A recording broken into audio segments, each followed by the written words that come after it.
8.7% വോട്ടാണ്.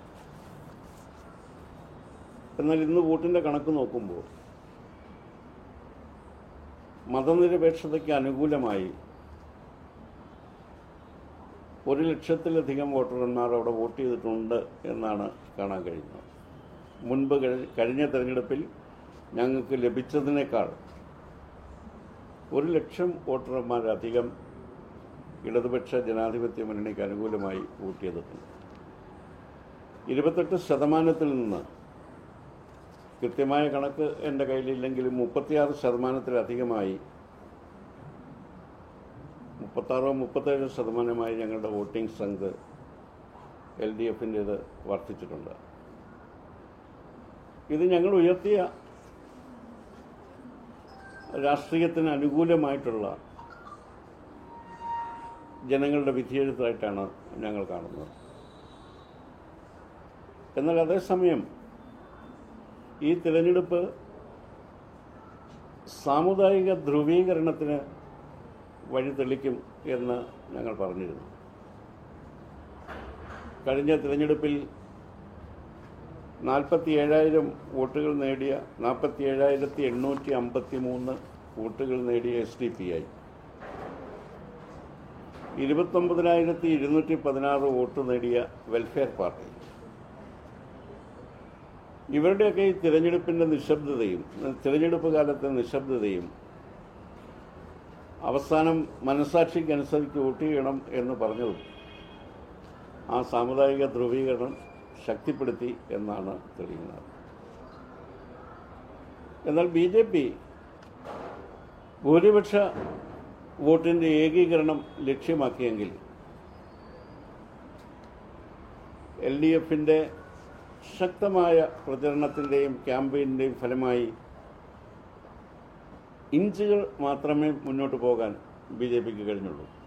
1000 വോട്ടിൻ്റെ വ്യത്യാസമാണ് കഴിഞ്ഞ തെരഞ്ഞെടുപ്പുമായി BJPക്ക് കൂടുതൽ ഇത്രയും വോട്ടൊക്കെ വർദ്ധിച്ചിട്ടും നേടാൻ കഴിഞ്ഞത്. അതാണ് അതിലെ ഏറ്റവും അനുകൂലമായിട്ടുള്ള ഘടകം. ഞങ്ങൾ പറഞ്ഞു, ഭൂരിപക്ഷ വർഗീയതയെ ചെറുക്കാൻ ന്യൂനപക്ഷം വർഗീയമായി സംഘടിക്കുകയല്ല ആവശ്യം. ഇരു തരത്തിലുള്ള വർഗീയതയെയും എതിർത്തുകൊണ്ട് ഒരു മതനിരപേക്ഷത ശക്തിപ്പെടുത്തുക, അതിനെല്ലാവരും ഒരുമിച്ച് നിൽക്കുക എന്നതാണ് ആവശ്യം എന്ന് LDF പറയുകയുണ്ടായി. പൂർണ്ണാർത്ഥത്തിൽ മലപ്പുറംകാർക്കത് മനസ്സിലായില്ലെങ്കിലും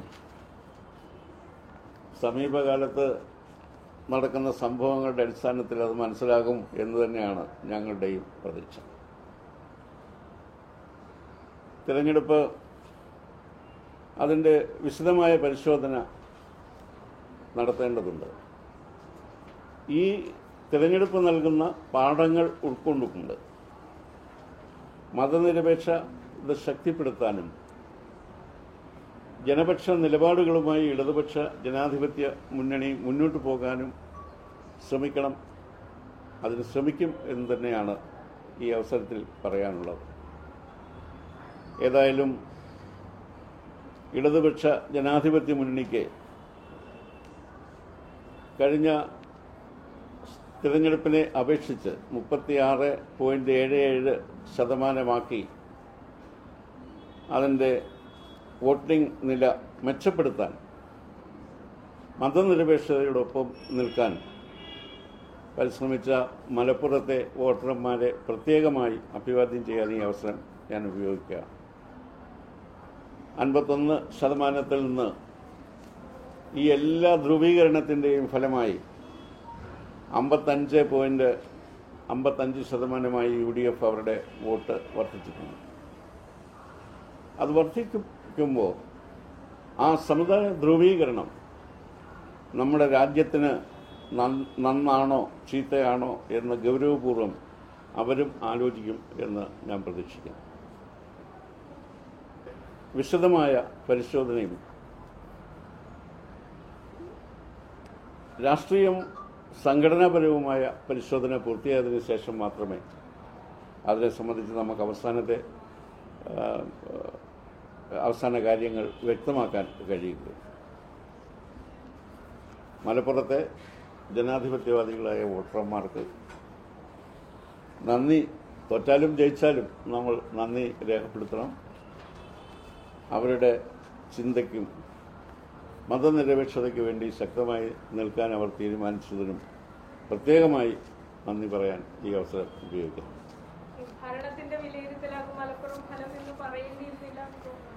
ഇല്ല, ഭരണത്തിന്റെ വിലയിരുത്തലല്ല എന്ന് നമ്മൾ പറഞ്ഞെങ്കിൽ വിലയിരുത്തിയാൽ നമ്മൾ എന്ത് ചെയ്യും?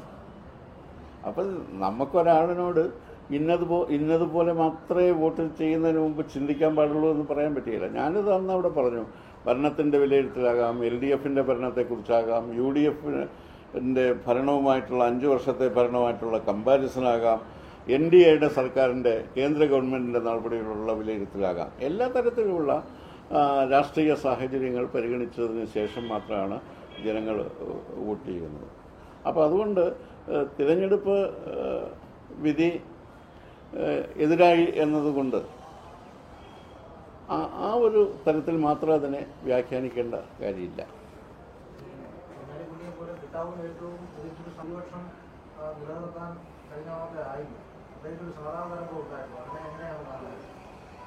ഞങ്ങൾ അങ്ങനെ ഓരോ സാഹചര്യങ്ങളിൽ തിരഞ്ഞെടുപ്പുകളിൽ ജനങ്ങൾ പ്രതികരിക്കുന്നു എന്നതുകൊണ്ട് എന്നും അതേ തരത്തിൽ തന്നെ ആയിക്കൊള്ളണം എന്നില്ല. ഈ മികച്ച സ്ഥാനാർത്ഥി ഇപ്പോൾ അദ്ദേഹം ജയിച്ചു, അദ്ദേഹം നിൽക്കുമ്പോഴും അദ്ദേഹം തോറ്റിട്ടുണ്ട്. ഇതൊക്കെ നമ്മുടെ മുന്നിൽ തിരഞ്ഞെടുപ്പിൽ എല്ലാം ജനങ്ങൾ എങ്ങനെ ചിന്തിക്കുന്നു അതിനനുസരിച്ചാണ് വോട്ടുകൾ രേഖപ്പെടുത്തി വരുന്നത്. 2 ലക്ഷം, അതൊക്കെ ഇപ്പോൾ നമ്മൾ പറയുന്നത് 2 ലക്ഷത്തിലധികം കടക്കും എന്ന് പറഞ്ഞിട്ട് കടക്കാൻ പറ്റിയില്ല. അതുപോലെ തന്നെ BJPയിലെ സുരേന്ദ്രൻ പറഞ്ഞത് 64,000 വോട്ട് 6 ഇരട്ടി വോട്ട് ഞങ്ങൾ പിടിക്കും എന്ന് പറയുക. അതൊക്കെ ക്യാമ്പയിൻ്റെ സമയത്ത് പറയുന്നത്. അപ്പം ഞാൻ അന്നവിടെ പറഞ്ഞു, സുരേന്ദ്രന് 6 ഇരട്ടി വോട്ട് കിട്ടുകയാണെങ്കിൽ അന്ന് മലപ്പുറത്തൂടെ കാക്ക മലർന്ന് പറക്കും എന്നും പറഞ്ഞു. അതിനധികം പോകാൻ അവർക്കും പറ്റിയില്ല. ഇതൊക്കെ ക്യാമ്പയിനിൽ പല കാര്യങ്ങളും പറയും. അതെല്ലാം ഇപ്പോൾ തിരഞ്ഞെടുപ്പ് കഴിഞ്ഞിട്ട് നമ്മൾ ചർച്ച ചെയ്യേണ്ട വിഷയമല്ല. അല്ല, LDFന് അവരുടെ ഭൂരിപക്ഷം കുറഞ്ഞതല്ല, 1 ലക്ഷം വോട്ട് കൂടുതൽ LDFന് കിട്ടി എന്നതാണ് LDFന്റെ നേട്ടം.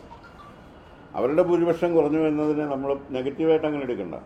നമ്മൾ 28% നിന്നും 36.77% വർദ്ധിച്ചു. അത് ചെറിയ കാര്യമില്ല. ഒരു തെരഞ്ഞെടുപ്പിൽ ഒരു പാർലമെന്റ് സീറ്റിൽ 8% വോട്ടിൻ്റെ ഡിഫറൻസ് ഉണ്ടാകുക എന്ന് പറയുന്നത്. അതാണ് അതിനകത്ത് കാണേണ്ടത്. അവരുടെ കുറഞ്ഞു പോട്ടെ, അവർ 51 ൽ 55 ആയതേ ഉള്ളൂ. എന്നിട്ടും ആ ഭൂരിപക്ഷം അത്രയും വർദ്ധിച്ചിട്ടും ഭൂരിപക്ഷം കിട്ടിയില്ല. ഭൂരിപക്ഷം കിട്ടാത്തത് എന്തുകൊണ്ട്? നമ്മുടെ വോട്ട് കൂടിയതുകൊണ്ട്. അതാണ് ഇതിനകത്ത് കാണേണ്ടത്.